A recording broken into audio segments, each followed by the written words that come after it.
Okay, welcome to our channel. আমরা প্রায় দীর্ঘদিন পরে আজকে আবার পুনরায় একটি নতুন টপিকের উপরে আলোচনা করব। টপিকটির নাম হলো হারবার্ট সাইমন্সের ডিসিশন মেকিং থিওরি বা বিহেভিয়ারাল অল্টারনেটিভ মডেল, যেটিকে আমরা বাংলাতে আচরণ বিকল্প মডেল বলেও চিহ্নিত করি। আমাদের এই চ্যানেলে ইতিপূর্বেই পলিটিক্যাল সায়েন্স এবং ইউজিসি নেট পেপার 1 রিলেটেড বিভিন্ন গুরুত্বপূর্ণ টপিকের উপরে কিন্তু আলোচনা বা ডিসকাশন হয়েছে, যেগুলোর লিংক ডেসক্রিপশন বক্সে দেওয়া থাকবে। কাজেই আজকের যে মূল আলোচনা সেটা শুরু করা যাক। হারবার্ট আলেকজান্ডার সাইমন পাবলিক অ্যাডমিনিস্ট্রেশনের বিকাশ বা বিবর্তনের ক্ষেত্রে একজন গুরুত্বপূর্ণ থিঙ্কার্স। মূলত তিনি ক্লাসিক্যাল থিওরির সমালোচনা করেছেন এবং অ্যাডমিনিস্ট্রেটিভ থিওরির আলোচনাতে তিনি হিউম্যান বিহেভিয়ার অ্যানালাইসিস করার উপরে কিন্তু গুরুত্ব দিয়েছেন। অর্থাৎ তিনি মনে করেছেন হিউম্যান বিহেভিয়ার বা মানব আচরণ এটা কিন্তু একটা গুরুত্বপূর্ণ বিষয়, কারণ হিউম্যান বিহেভিয়ার একটা কমপ্লেক্স টাইপসের জিনিস এবং প্রত্যেকের হিউম্যান বিহেভিয়ার কিন্তু আলাদা হয়। তাই জনপ্রশাসনের আলোচনা করার ক্ষেত্রে বিহেভিয়ারাল অ্যাপ্রোচের উপরেও কিন্তু আমাদেরকে গুরুত্ব দিতে হবে, যে কথাটা কিন্তু হারবার্ট সাইমন বলছেন। এবং হারবার্ট সাইমন মূলত পাবলিক অ্যাডমিনিস্ট্রেশনের আলোচনাতে ডিসিশন মেকিং এর উপরে খুব ইম্পর্টেন্স দেন। তিনি মনে করেন যে আমাদের ইন্ডিভিজুয়াল লাইফ, ব্যক্তিগত জীবন বা যে কোনো অর্গানাইজেশনের ক্ষেত্রে সিদ্ধান্ত গ্রহণ, ডিসিশন মেকিং একটা ইম্পর্টেন্ট এলিমেন্টস। তাই তিনি ডিসিশন মেকিং থিওরিটির উপরে বিস্তারিত আলোচনা করেছেন এবং তার থিওরিটির নামই হলো ডিসিশন মেকিং থিওরি বা বিহেভিয়ারাল অল্টারনেটিভ মডেল। এবং তিনি তার এই ডিসিশন মেকিং থিওরিতে স্যাটিসফাইসিং, বাউন্ডেড রেশনালিটি এরকম বিভিন্ন গুরুত্বপূর্ণ কনসেপ্টগুলোকেও তুলে ধরার চেষ্টা করেছেন, যেগুলো আজকের ভিডিওতে আমরা বিস্তারিতভাবে বোঝার চেষ্টা করব। তার এই রিসার্চ বা গবেষণাটা এতটাই গুরুত্বপূর্ণ যে তিনি 1978-এ এর জন্য আমরা দেখতে পাচ্ছি নোবেল প্রাইজ পর্যন্ত পেয়েছেন। এবং তিনি মেরি পার্কার ফলেট, এলটন মেও, চেস্টার বার্নার্ড, বিশেষত চেস্টার বার্নার্ডের যে the function of the executive নামক বুকটি রয়েছে সেটার দ্বারা কিন্তু তিনি ইনফ্লুয়েন্সড বা প্রভাবিত হয়েছিলেন। কাজেই প্রথম স্লাইড থেকে আমরা দেখতে পেলাম যে বিষয়টি পাবলিক অ্যাডমিনিস্ট্রেশনের ডিসকাশন করার ক্ষেত্রে একজন ইম্পর্টেন্ট থিঙ্কার্স হচ্ছেন সাইমন। তিনি ডিসিশন মেকিং বা বিহেভিয়ারাল অল্টারনেটিভ মডেলের উপরে ইম্পর্টেন্স দিয়েছেন এবং তিনি ফলেট, মেও, বার্নার্ডের চিন্তাভাবনার দ্বারা প্রভাবিত হয়েছিলেন। এবং অ্যাডমিনিস্ট্রেটিভ থিওরির আলোচনাতে তিনি ক্লাসিক্যাল থিওরির সমালোচনা করেছেন এবং তিনি হিউম্যান বিহেভিয়ার অ্যানালাইসিস করার উপরে কিন্তু ইম্পর্টেন্স বা গুরুত্ব দিয়েছেন। অর্থাৎ তিনি বিহেভিয়ারাল অ্যাপ্রোচকে কিন্তু তুলে ধরছেন পাবলিক অ্যাডমিনিস্ট্রেশনের আলোচনা করার ক্ষেত্রে। এবং তিনি এই আলোচনা করতে গিয়ে বাউন্ডেড রেশনালিটি, স্যাটিসফাইসিং এই কনসেপ্টগুলো আমাদের সামনে তুলে ধরলেন, যেগুলো আমরা ডিটেলসে দেখার চেষ্টা করব। তার কিছু গুরুত্বপূর্ণ বুক রয়েছে, তার মধ্যে অন্যতম হচ্ছে অ্যাডমিনিস্ট্রেটিভ বিহেভিয়ার, যেটা 1947-এ মূলত পাবলিশড হয়। এছাড়া হিউম্যান প্রবলেম সলভিং 1972-তে পাবলিশড হয়। এটিও একটি কিন্তু অত্যন্ত গুরুত্বপূর্ণ একটা বুক। তার আলোচনার মূল বিষয়টাই হচ্ছে কি ডিসিশন মেকিং থিওরি। তিনি মূলত মনে করেছেন যে একটা অর্গানাইজেশনের ক্ষেত্রে ইম্পর্টেন্ট কাজই হচ্ছে সিদ্ধান্ত গ্রহণ প্রক্রিয়া বা ডিসিশন মেকিং প্রসেস। সাইমনের মতে decision making is the optimum rational choice between alternative course of action. তিনি ডিসিশন মেকিংকে এইভাবেই ডিফাইন বা সংজ্ঞায়িত করার চেষ্টা করেছেন। তার মতে ডিসিশন নেওয়া হচ্ছে আমার কাছে যে বিভিন্ন ধরনের অল্টারনেটিভ অপশনগুলো থাকে, আমার কাছে যে বিকল্প বিভিন্ন অপশনগুলো থাকে, তার মধ্যে থেকে আমার যেটাকে যুক্তিপূর্ণ বলে মনে হয়, যেটাকে আমার রেশনাল বলে মনে হয়, সেই অপটিমাম রেশনাল অপশনটাকে আমি সিলেক্ট করি। এটাই হচ্ছে সিদ্ধান্ত গ্রহণ প্রক্রিয়া সাইমনের মতে। অর্থাৎ আমাদের কাছে অনেকগুলো অপশন থাকে, সেই অ্যাভেলেবেল অপশনের মধ্যে থেকে যে কোনো একটা অপশনকে আমরা বেছে নিই। এটাই হচ্ছে ডিসিশন মেকিং প্রসেস। এবং অর্গানাইজেশন, অ্যাডমিনিস্ট্রেশন, পার্সোনাল লাইফ প্রত্যেকটার ক্ষেত্রেই কিন্তু আমাদেরকে সিদ্ধান্ত গ্রহণ করতে হয়। যেহেতু তার আলোচনাতে তিনি বলছেন যে সিদ্ধান্ত গ্রহণ প্রক্রিয়া হচ্ছে অনেকগুলো অল্টারনেটিভের মধ্যে থেকে যে কোনো একটা অল্টারনেটিভকে চুজ করা, তাই তার এই ডিসিশন মেকিং প্রসেসকে আমরা বিহেভিয়ারাল অল্টারনেটিভ মডেল বা আচরণ বিকল্প মডেল বলেও চিহ্নিত করতে পারি। এই জায়গাটাকে আমরা একটা উদাহরণের সাহায্যে বুঝতে পারি। যেমন পরীক্ষাতে কি হয় না, কোনো একটা কোশ্চেন আসে, সেই এমসিকিউ কোশ্চেনটাতে 4টে অপশন থাকে। এবারে আমরা আমাদের লজিক বা আমরা আমাদের রেশনালিটির মাধ্যমে, যুক্তির মাধ্যমে কি করি, যেটা আমার মনে হয় ঠিক বা অ্যাপ্রোপ্রিয়েট অ্যান্সার, সেই অ্যাপ্রোপ্রিয়েট অ্যান্সারটাকে আমি চুজ করি। তাহলে অনেকগুলো কোর্স অফ অ্যাকশন থেকে, অল্টারনেটিভ কোর্স অফ অ্যাকশন থেকে আমার যেটা ঠিক মনে হচ্ছে সেটা চুজ করছি, চয়েস করছি। এটাই মূলত ডিসিশন মেকিং প্রসেস, যেটা আমি একটা উদাহরণের মাধ্যমে তোমাদেরকে বোঝানোর চেষ্টা করলাম। নেক্সট স্লাইডে যাওয়ার চেষ্টা করি। নেক্সট স্লাইডে আমরা দেখতে পাচ্ছি যে হারবার্ট সাইমন কিন্তু তার আলোচনাতে যে ক্লাসিক্যাল থিওরি রয়েছে বা সনাতনী তত্ত্ব রয়েছে সেটাকে কিন্তু তিনি রিজেক্ট করেছেন, সেটাকে তিনি সমালোচনা করেছেন। তার মনে হয়েছে যে classical theory in public administration এটা এক ধরনের প্রভাব, এটা এক ধরনের কাল্পনিক বিষয় বা এটা একটা মিথ। তাহলে এখন আমাদেরকে একটু সংক্ষিপ্তভাবে বুঝতে হবে পাবলিক অ্যাডমিনিস্ট্রেশনের ডিসকাশন বা পাবলিক অ্যাডমিনিস্ট্রেশনের আলোচনাতে ক্লাসিক্যাল থিওরি এই জিনিসটা কি। মূলত পাবলিক অ্যাডমিনিস্ট্রেশনের এভলিউশন বা পাবলিক অ্যাডমিনিস্ট্রেশনের বিবর্তনের যে সেকেন্ড ফেজটা রয়েছে, সেই সেকেন্ড ফেজে আমরা দেখতে পাচ্ছি লুথার গুলিক, লিন্ডেল আরউইক, তারপরে হচ্ছে মূলত যে বিভিন্ন থিঙ্কার্সগুলো রয়েছেন যেমন হেনরি ফেয়ল, তাদের হাত ধরে ক্লাসিক্যাল থিওরি কনসেপ্টটা এসছিল। যে ক্লাসিক্যাল থিওরিতে বলা হতো যে পাবলিক অ্যাডমিনিস্ট্রেশনের এফিসিয়েন্সিকে বুস্ট আপ করার জন্য বা পাবলিক অ্যাডমিনিস্ট্রেশনের দক্ষতাকে বৃদ্ধি করার জন্য আমাদেরকে কিছু প্রিন্সিপাল ফলো করতে হবে, যে প্রিন্সিপালগুলো জেনারেল প্রিন্সিপাল এবং এই প্রিন্সিপালগুলো ইউনিভার্সালি অ্যাকসেপ্টেড। অর্থাৎ পৃথিবীর যে কোনো দেশের অ্যাডমিনিস্ট্রেশনের আমি যদি এফিসিয়েন্সি বৃদ্ধি করতে চাই তাহলে আমাদেরকে বিভিন্ন প্রিন্সিপাল ফলো করতে হবে এবং সেই প্রিন্সিপালগুলো ফলো করলে সেই অ্যাডমিনিস্ট্রেশনের এফিসিয়েন্সি বা দক্ষতা বৃদ্ধি পাবে। এটাই ছিল ক্লাসিক্যাল থিওরির মূল বক্তব্য। অর্থাৎ ক্লাসিক্যাল থিওরিতে কিছু প্রিন্সিপাল তৈরি করার উপরেই বেশি ইম্পর্টেন্স দেওয়া হতো এবং মনে করা হতো এই প্রিন্সিপালগুলো ইউনিভার্সাল প্রিন্সিপাল, অর্থাৎ পৃথিবীর যে কোনো দেশেই এগুলো অ্যাপ্লিকেবল। যেমন আমরা উদাহরণস্বরূপ বলতে পারি unity of command, hierarchy, division of work. এই যে বিভিন্ন প্রিন্সিপাল, এই প্রিন্সিপালগুলোর উপরেই কিন্তু ক্লাসিক্যাল থিওরিস্টরা ইম্পর্টেন্স দিত। তারা মনে করতো যে এই প্রিন্সিপালগুলো ফলো করলে সেই অ্যাডমিনিস্ট্রেশনটা এফিসিয়েন্সি অনেক বেশি বৃদ্ধি পাবে। যেমন আমরা দেখতে পাই যে হেনরি ফেয়ল, তিনি তার যে আলোচনাতে 14 প্রিন্সিপালের কথা বলেছেন।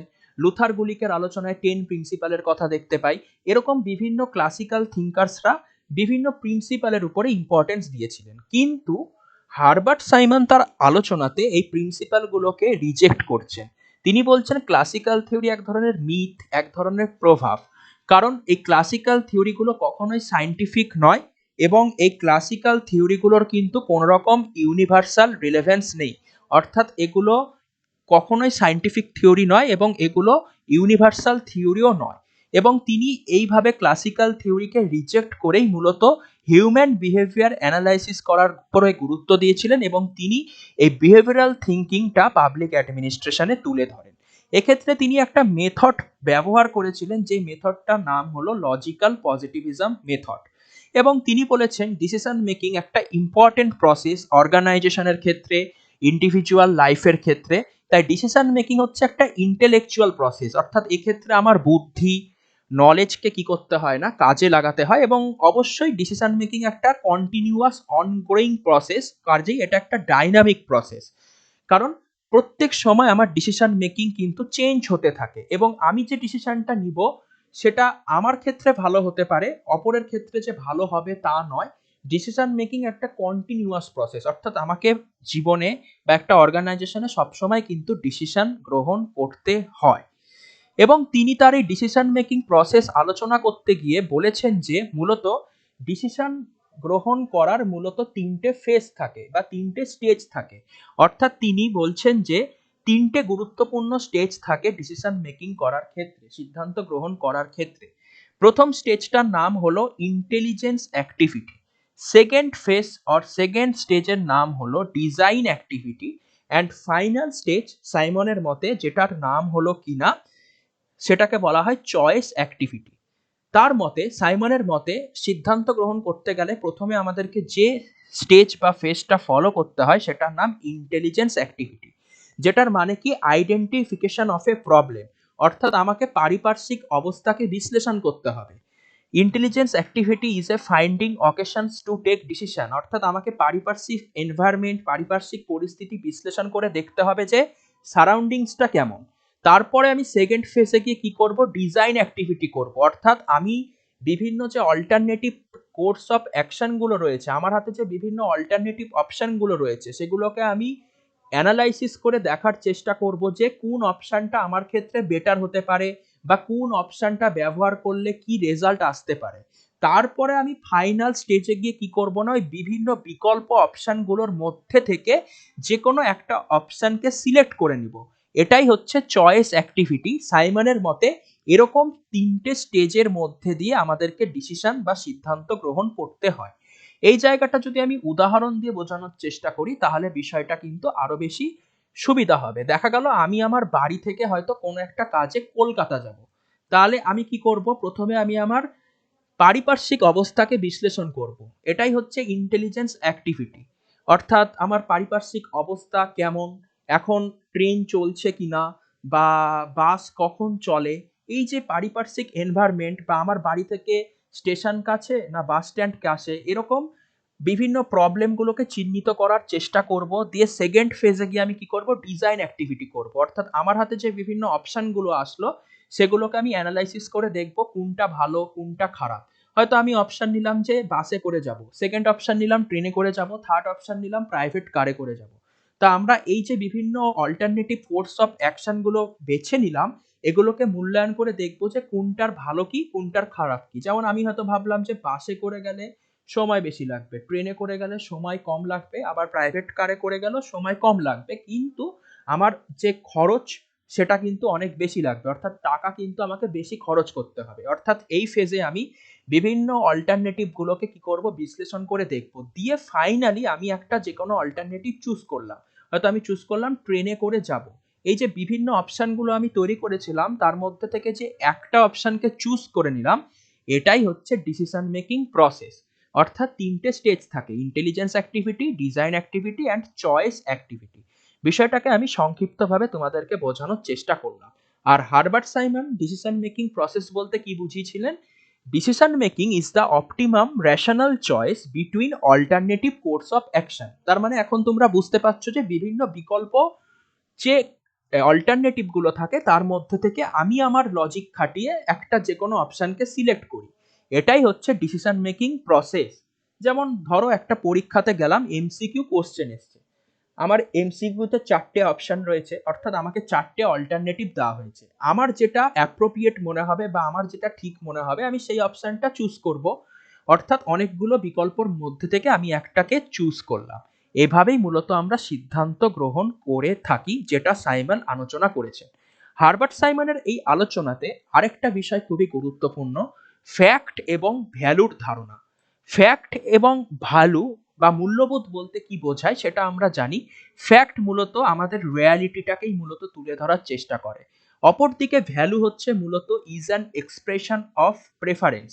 অর্থাৎ ভ্যালু মানে মূল্যবোধ, মোরালিটি, ইথিক্যাল বিষয়, কি করা উচিত কি করা উচিত নয়, এই বিষয়গুলো। আর ফ্যাক্ট মূলত হচ্ছে আমাদের রিয়ালিটি, যেটাকে আমরা অবজার্ভ করতে পারি, যেটাকে আমরা মেজার করতে পারি। তা হারবার্ট সাইমন তার আলোচনাতে বলছেন যে যে কোনো ডিসিশন, একটা ভালো ডিসিশন বা একটা ডিসিশন তখনই এফেক্টিভ হয় যখন সেই ডিসিশনে ফ্যাক্টও থাকবে এবং ভ্যালুও থাকবে। অর্থাৎ তিনি কিন্তু পার্টিকুলারলি কোনো একটা নির্দিষ্ট এলিমেন্টের উপরেই বা নির্দিষ্ট উপাদানের উপরেই যে ইম্পর্টেন্স দিচ্ছেন তা নয়। অর্থাৎ একটা ডিসিশনে ফ্যাক্ট ভ্যালু দুটোরই কিন্তু কম্বিনেশন থাকা উচিত, এবং তার মনে হয়েছে যে একটা সিদ্ধান্ততে ফ্যাক্ট ভ্যালু দুটোই থাকবে এবং দুটো থাকলে সেই ডিসিশনটা একটা এফেক্টিভ হয়। অর্থাৎ তিনি কিন্তু ভ্যালুকে বর্জন করছেন না বা ভ্যালুকে রিজেক্ট করছেন না। সংক্ষেপে বলা যেতে পারেন যে তার মতে একটা ডিসিশন মেকিং প্রসেসে ফ্যাক্ট ভ্যালু উভয়ের অস্তিত্ব থাকে, উভয়ের উপস্থিতি থাকে এবং উভয় কিন্তু গুরুত্বপূর্ণ। তার এই যে ডিসিশন মেকিং প্রসেস নিয়ে আমি আলোচনা করলাম, কতগুলো স্টেজ রয়েছে, তিনটে স্টেজ রয়েছে, বিষয়টা দেখলাম। এখানে তিনি আরো দুটো শব্দ ব্যবহার করেছেন যে দুটো শব্দ খুবই গুরুত্বপূর্ণ, একটা বাউন্ডেড রেশনালিটি আর একটা হচ্ছে স্যাটিসফাইসিং। এই দুটো শব্দ কি এখন আমাদেরকে বুঝতে হবে। দেখো, বাউন্ডেড রেশিওনালিটি মানে কি?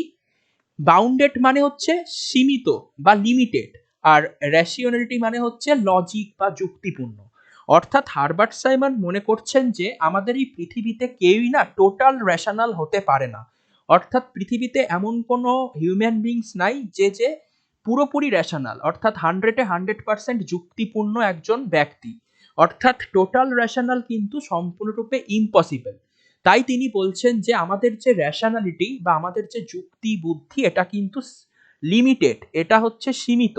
তাই তিনি বাউন্ডেড রেশনালিটির কথাটা বলছেন।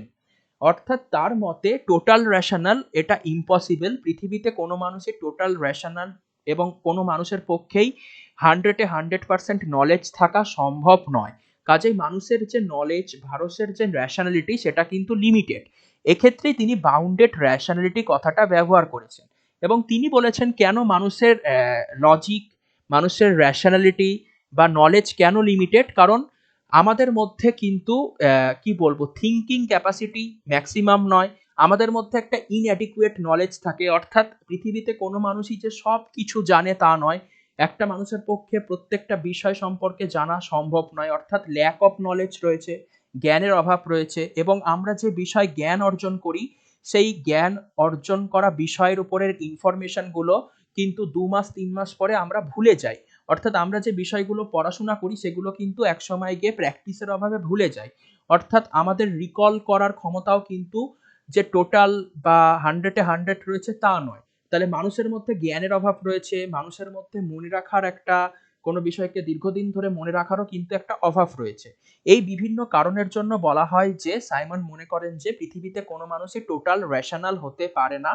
মূলত প্রত্যেকটা মানুষের মধ্যে রেশনালিটি হচ্ছে সীমিত বা লিমিটেড, এটাই বাউন্ডেড রেশনালিটির কনসেপ্ট। কেন? কারণ আমাদের মধ্যে ইনঅ্যাডিকুয়েট নলেজ রয়েছে, আমাদের মধ্যে ম্যাক্সিমাম নলেজ নেই। অর্থাৎ আমাদের মধ্যে যেহেতু টোটাল রেশনালিটি নাই, তাই জন্য আমরা যে সিদ্ধান্ত বা ডিসিশনটা নিই সেটা কখনোই যে বেস্ট ডিসিশন হবে, সেটা ইউনিভার্সালি বেস্ট হবে, তা কিন্তু সাইমন মনে করেন না। অর্থাৎ আমাদের মধ্যে লিমিটেড রেশনালিটি বা বাউন্ডেড রেশনালিটি থাকার জন্য আমরা যে ডিসিশনটা নিচ্ছি সেই ডিসিশনটা একটা স্যাটিসফাইসিং ডিসিশন। স্যাটিসফাইসিং কথাটা মূলত স্যাটিসফাই এবং সাফিসিয়েন্ট এই দুটো শব্দ নিয়ে তৈরি করা হয়েছে। যেহেতু আমাদের মধ্যে টোটাল রেশনালিটি নেই, তার জন্য আমরা যে ডিসিশনটা নিই সেটা যে বেস্ট ডিসিশন, সব থেকে শ্রেষ্ঠ ডিসিশন হয় তা নয়। আমরা সবসময় একটা মডারেট লেভেল অফ ডিসিশন নিই, মাঝামাঝি লেভেলের ডিসিশন নিই। অর্থাৎ সন্তোষজনক সিদ্ধান্ত গ্রহণ করি, যেটাকেই হারবার্ট সাইমন স্যাটিসফাইসিং বলছে। অর্থাৎ মানুষের মধ্যে যেহেতু জ্ঞানের অভাব রয়েছে, টোটাল রেশনাল কেউ নয়, তাই সীমিত যুক্তির কারণে, বাউন্ডেড রেশনালিটির কারণে আমরা যে সিদ্ধান্তটা নিই সেটা হচ্ছে নাইদার বেস্ট নর ব্যাড, একটা মডারেট লেভেলের, একটা সাফিসিয়েন্ট সন্তোষজনক পরিমাণের আমরা সিদ্ধান্ত গ্রহণ করে থাকি, এটাকে স্যাটিসফাইজিং বলছে। অর্থাৎ আমরা যে ডিসিশনটা নিচ্ছি এটা একটা স্যাটিসফাইসিং ডিসিশন, অর্থাৎ বেস্টও নয় আবার ব্যাডও নয়। কেন? কারণ আমাদের মধ্যে বাউন্ডেড রেশনালিটি রয়েছে। কাজেই তোমরা বাউন্ডেড রেশনালিটি এবং স্যাটিসফাইসিং এই দুটো কনসেপ্টও বুঝতে পারলে।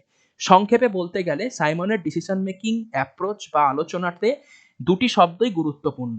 তার মতে মানুষ টোটাল রেশনাল হতে পারে না, মানুষের মধ্যে ইনঅ্যাডিকুয়েট নলেজ রয়েছে, মানুষের মধ্যে কোনো বিষয়কে দীর্ঘদিন ধরে মেমোরিতে ধরে রাখার অভাব রয়েছে। তাই টোটাল রেশনালিটি না থাকার জন্য আমরা যে ডিসিশনটা নিচ্ছি সেটা যে বেস্ট ডিসিশন হবে তা নয়, বরং আমরা একটা স্যাটিসফাইসিং ডিসিশন নিই।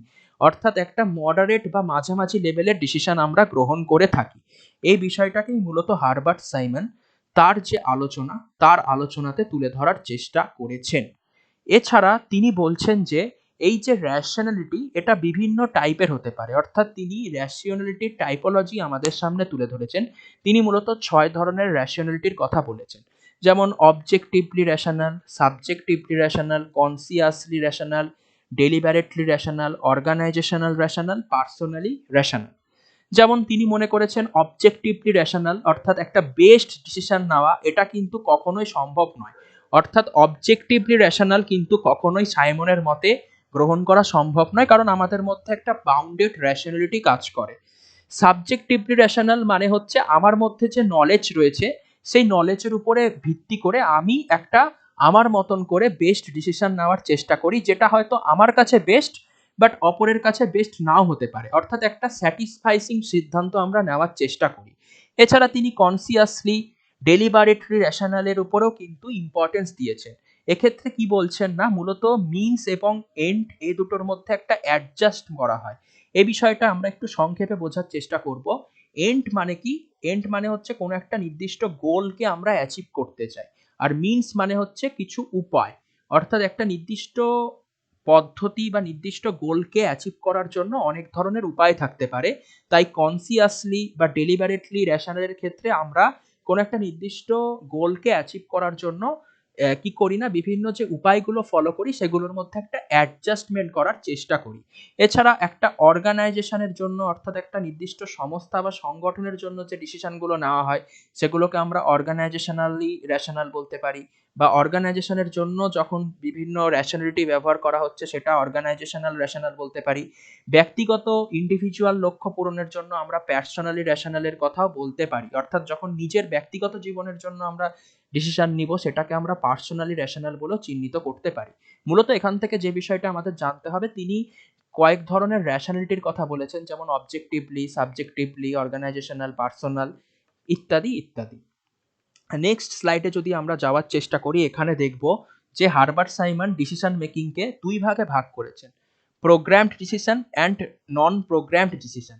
প্রোগ্রাম ডিসিশনকে আমরা স্ট্রাকচার ডিসিশন বলেও কিন্তু আইডেন্টিফাই বা চিহ্নিত করতে পারি, আর নন প্রোগ্রাম ডিসিশন এটাকে আমরা আনস্ট্রাকচার ডিসিশন বলেও চিহ্নিত করতে পারি। মোটামুটি আমাদের দৈনন্দিন জীবনে আমরা যে রুটিন মাফিক ডিসিশনগুলো নিই সেই ডিসিশনগুলোকে প্রোগ্রামড ডিসিশন বলে। কিন্তু অনেক সময় কি হয় না, অর্গানাইজেশনে এমন কিছু প্রবলেম অ্যারাইজ করে, তখন সাডেনলি আমাকে সেই প্রবলেমটাকে সলভ করতে হয়। অর্থাৎ কোনো নির্দিষ্ট প্রবলেম বা সমস্যাকে সমাধান করার জন্য হঠাৎ করে যখন আমরা কোনো ডিসিশন নিই সেটাকে আমরা নন প্রোগ্রামড ডিসিশন বলে আইডেন্টিফাই করার চেষ্টা করি। আমরা বাস্তব জীবনের উদাহরণ দিয়ে বিষয়টাকে বুঝতে পারি। যেমন বলতে পারি যে আমাদের যেমন বাস্তব জীবনে আমরা কি করি, সকালে হয়তো উঠলাম, পড়াশোনা করলাম, খাওয়া দাওয়া করলাম, বিকেলে একটু ঘুরতে বেরালাম। এই যে রুটিন মাফিক কাজ করছি এটাকে আমরা প্রোগ্রামড ডিসিশন বলতে পারি। বাট হঠাৎ করে যদি কোনো একটা প্রবলেম অ্যারাইজ করে, বাড়িতে কেউ অসুস্থ হয়ে পড়লো বা আমি অসুস্থ হয়ে পড়লাম, তখন আমাকে সাডেনলি একটা ডিসিশন নিতে হয়, সেটাকে আমরা নন প্রোগ্রামড ডিসিশন বলে চিহ্নিত করতে পারি। এছাড়া পাবলিক অ্যাডমিনিস্ট্রেশনের আলোচনায় বিভিন্ন আরো মডেল রয়েছে যেগুলো বর্তমান সময় পাবলিক পলিসি বা জননীতি বিশ্লেষণের ক্ষেত্রেও কিন্তু খুবই গুরুত্বপূর্ণ। যার মধ্যে একজন গুরুত্বপূর্ণ থিঙ্কার্স হচ্ছেন ড্রস, DROR। তিনি মূলত বলেছেন যে আমি একটা নতুন মেথডের কথা বলছি, যে মেথডটা ফলো করার মধ্যে দিয়ে একটা বেস্ট ডিসিশন বা একটা ভালো ডিসিশন কিন্তু গ্রহণ করা যেতে পারে। এক্ষেত্রে ড্রর মূলত তার যে ডিসিশন নেওয়ার প্রসেসে তিনটে ফেজ বা তিনটে প্রক্রিয়ার কথা বলেছেন, meta policy making, post policy making. অর্থাৎ ড্রর একজন গুরুত্বপূর্ণ থিঙ্কার্স, তিনি পাবলিক পলিসিতে ইনক্রিমেন্টাল মডেল বলে একটা মডেল রয়েছে সেটাকে সমালোচনা করেছেন, এবং তিনি ডিসিশন নেওয়ার ক্ষেত্রে বা পলিসি তৈরি করার ক্ষেত্রে তিনটে প্রক্রিয়ার কথা বলেছেন, তিনটে স্টেজের কথা বলেছেন, meta policy, policy and post policy making. এছাড়া আরেকটা গুরুত্বপূর্ণ মডেলের কথা আমরা বলতে পারি ইনক্রিমেন্টাল মডেল, যেটা মূলত লিন্ডব্লুম আমাদের সামনে তুলে ধরেছেন। লিন্ডব্লুম তার ইনক্রিমেন্টাল মডেলে বলছেন যে মূলত কোনো অর্গানাইজেশন বা কোনো গভর্নমেন্ট বা কোনো অ্যাডমিনিস্ট্রেটিভ সিস্টেম কিন্তু বারবার ডিসিশন নেয় তা নয়, তারা সারা জীবনে একবার বা ওয়ান টাইমই ডিসিশন গ্রহণ করে, এবং সেই ডিসিশনটাকেই মাঝে মাঝে আপডেট করে কিছু পরিবর্তন করে কন্টিনিউ রাখা হয়। অর্থাৎ লিন্ডব্লুম তার ইনক্রিমেন্টাল মডেলে একটা নতুন ধারণা তুলে ধরলেন। তিনি বলছেন যে যখনই কোনো গভর্নমেন্ট চেঞ্জ হয়, সরকারের পরিবর্তন হলেই যে সরকার আগেকার যে ডিসিশন বা আগেকার যে পলিসিগুলো রয়েছে সেগুলোকে বাদ করে দেয় বা রিজেক্ট করে দেয় তা নয়, বরং যে কোনো সরকার কি করে না, আগেকার গভর্নমেন্টের যে পলিসিগুলো রয়েছে সেগুলোকে কিছু আপডেট করে, কিছু চেঞ্জ করে, কিছু নাম পরিবর্তন করে সেগুলোকেই কন্টিনিউ রাখে। অর্থাৎ যে আমরা সাডেনলি র্যাপিড চেঞ্জ করি বা ডিসিশন বারবার নতুন নতুন নিই সেটা নয়। লিন্ডব্লুমের মতে মনে হয়েছে যে আমরা একটা প্রিভিয়াস ডিসিশন নিয়ে নিই, সেটাতেই কিছু আপডেট বা চেঞ্জ করে আমরা কন্টিনিউ রাখি। এটাই মূলত লিন্ডব্লুমের ইনক্রিমেন্টাল মডেল, যেটাকে ড্রর কিন্তু সমালোচনা করেছে। এছাড়া আরো অনেক বিভিন্ন মডেল হয় যেগুলো আমরা পরবর্তী সময় বিভিন্ন ভিডিওতে আলোচনা করার চেষ্টা করব। Thank you.